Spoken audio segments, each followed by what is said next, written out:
सबसे पहले तो आपका स्वागत करूं, इसलिए कि परमात्मा में आपकी उत्सुकता है, इसलिए कि सामान्य जीवन के ऊपर एक साधक के जीवन में प्रवेश करने की आकांक्षा है, इसलिए कि संसार के अतिरिक्त सत्य को पाने की प्यास है। सौभाग्य है उन लोगों का जो सत्य के लिए प्यासे हो सकें। बहुत लोग पैदा होते हैं, बहुत कम लोग सत्य के लिए प्यासे हो पाते हैं। सत्य का मिलना तो बहुत बड़ा सौभाग्य है, सत्य की प्यास होना भी उतना ही बड़ा सौभाग्य है। सत्य ना भी मिले तो कोई हर्ज नहीं, लेकिन सत्य की प्यास ही पैदा ना हो तो बहुत बड़ा हर्ज है। सत्य यदि ना मिले तो मैंने कहा कोई हर्ज नहीं है। हमने चाहा था और हमने प्रयास किया था, हम श्रम किए थे और हमने आकांक्षा की थी, हमने संकल्प बांधा था और हमने जो हमसे बन सकता था वह किया था।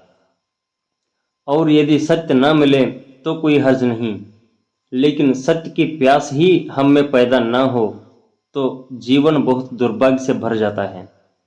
और मैं आपको ये भी कहूँ कि सत्य को पा लेना उतना महत्वपूर्ण नहीं है जितना सत्य के लिए ठीक अर्थों में प्यासे हो जाना है। वह भी एक आनंद है। जो क्षुद्र के लिए प्यासा होता है वह क्षुद्र को पाकर भी आनंद उपलब्ध नहीं करता, और जो विराट के लिए प्यासा होता है वह उसे न भी पा सके तो भी आनंद से भर जाता है। इसे पुनः दोहराऊं, जो क्षुद्र के लिए आकांक्षा करे वह अगर क्षुद्र को पा भी ले तो भी उसे कोई शांति और आनंद उपलब्ध नहीं होता है। और जो विराट की अभिप्सा से भर जाए वह अगर विराट को उपलब्ध न भी हो सके तो भी उसका जीवन आनंद से भर जाता है। जिन अर्थों में हम श्रेष्ठ की कामना करने लगते हैं उन्हीं अर्थों में हमारे भीतर कोई श्रेष्ठ पैदा होने लगता है। कोई परमात्मा या कोई सत्य हमारे बाहर हमें उपलब्ध नहीं होगा, उसके बीज हमारे भीतर हैं और वे विकसित होंगे, लेकिन वे तभी विकसित होंगे जब प्यास की आग और प्यास की तपिश और प्यास की गर्मी हम पैदा कर सकें। मैं जितने श्रेष्ठ की आकांक्षा करता हूँ उतना ही मेरे मन के भीतर छिपे हुए बीज जो विराट और श्रेष्ठ बन सकते हैं वे कंपित होने लगते हैं और उनमें अंकुर आने की संभावना पैदा हो जाती है। जब आपके भीतर कभी ये ख्याल भी पैदा हो कि परमात्मा को पाना है, जब कभी ये ख्याल भी पैदा हो कि शांति को और सत्य को उपलब्ध करना है, तो इस बात को स्मरण रखना कि आपके भीतर कोई बीज अंकुर होने को उत्सुक हो गया है। इस बात को स्मरण रखना कि आपके भीतर कोई दबी हुई आकांक्षा जाग रही है। इस बात को स्मरण रखना कि कुछ महत्वपूर्ण आंदोलन आपके भीतर हो रहा है।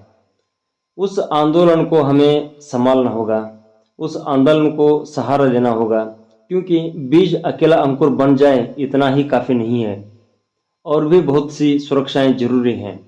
और बीज अंकुर बन जाए इसके लिए बीज की क्षमता काफ़ी नहीं है और बहुत सी सुविधाएं भी जरूरी हैं। जमीन पर बहुत बीज पैदा होते हैं, लेकिन बहुत कम बीज वृक्ष बन पाते हैं। उनमें क्षमता थी, वे विकसित हो सकते थे और एक एक बीज में फिर करोड़ों करोड़ों बीज लग सकते थे। एक छोटे से बीज में इतनी शक्ति है कि एक पूरा जंगल उससे पैदा हो जाए। एक छोटे से बीज में इतनी शक्ति है कि सारी जमीन पर पौधे उससे पैदा हो जाएं। लेकिन यह भी हो सकता है कि इतनी विराट क्षमता, इतनी विराट शक्ति का वह बीज नष्ट हो जाए और उसमें कुछ भी पैदा ना हो। एक बीज की एक क्षमता है, एक मनुष्य की तो क्षमता और भी बहुत ज़्यादा है। एक बीज से इतना बड़ा विराट विकास हो सकता था। एक पत्थर के छोटे से टुकड़े से अगर अणु को विस्फोट कर लिया जाए तो महान ऊर्जा का जन्म होता है, बहुत शक्ति का जन्म होता है। मनुष्य की आत्मा और मनुष्य की चेतना का जो अणु है, अगर वह विकसित हो सके, अगर उसका विस्फोट हो सके, अगर उसका विकास हो सके, तो जिस शक्ति और ऊर्जा का जन्म होता है उसी का नाम परमात्मा है।